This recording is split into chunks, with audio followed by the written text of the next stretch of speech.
boys and girls, it's me, Mrs. Kim. Today I'm going to teach you how to do a paper roll bird feeder, and this is part of our Take, Make, and Create kit. You should have gotten in your kit a little container of bird seed, piece of twine, a little container of shortening,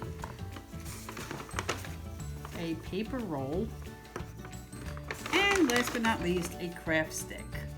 So this is a very simple type of thing that we're going to do. So first we're going to take the shortening, and you're going to take your craft stick, and you're going to take a little scoop of the shortening and start going like that.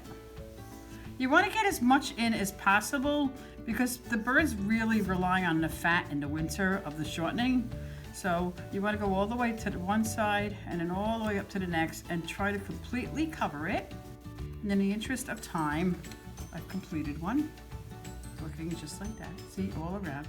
Then what you're going to do is you're going to take your bird seed.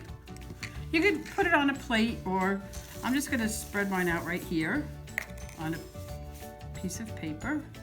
Take it, make it a little bit messy, and start.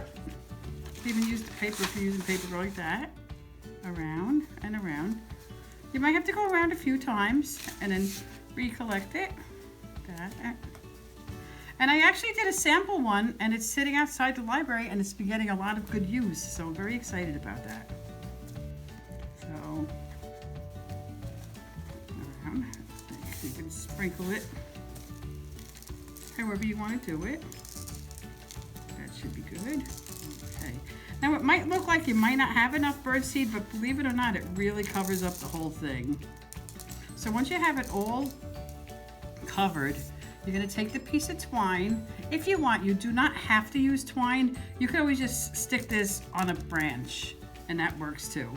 But what I'm going to do here is I am going to put the twine through like this, tie it,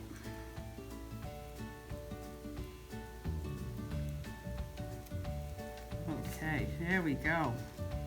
And now there you have it. A paper roll bird feeder that you could just put on a tree or any place outside, and the birds will love it. I hope you have enjoyed this, and I will see you soon. Bye-bye.